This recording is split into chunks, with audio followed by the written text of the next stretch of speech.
Assalamu alaikum. Today I just wanted to make a short video about the $14 billion aid that US gave to Israel to commit genocide.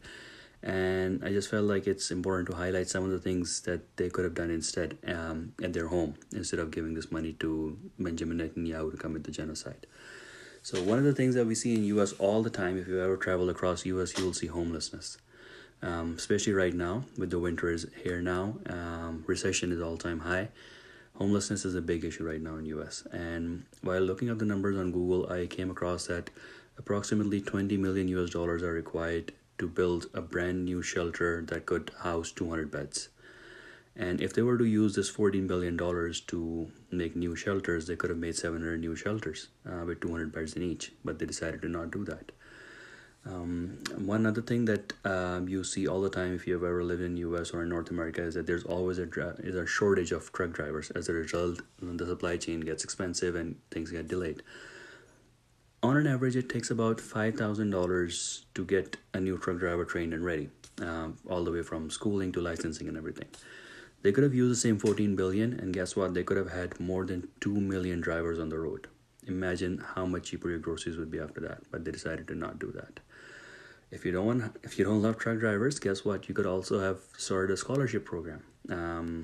There are many people out there that are seeking skilled labor opportunities, that are looking for certifications. Let's say if you want to be a mechanic or some sort of, like an HVAC person or something like that. Usually these certifications, let's say on an average, cost around $50,000. If they were to spend the same 14 billion, and let's say one person needs 50,000, so if you do the math, it comes up to around 280,000 people could have benefited from this, could have benefited from it. But again, they decided to not do that. They don't want their basically labor market to be skilled for some reason. It's better to commit genocide than to have a skilled labor market and a better economy. Another thing that you always see is that especially from the West, is that they're always pushing to phase out these gas-powered vehicles. There's always a push for, especially recent times, there's always a push for electric vehicles.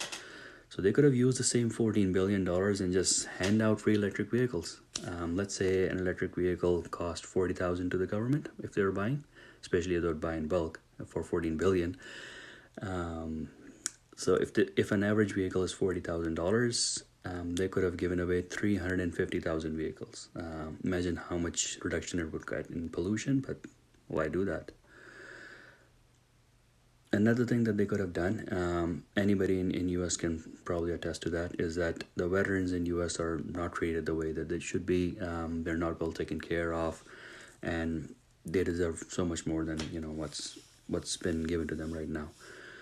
So what they could have done is use this 14 billion and divide it among the veterans that are there right now, and just give them some support. If they were to do that, each veteran would get approximately 777 US dollars in their account, but once again, no.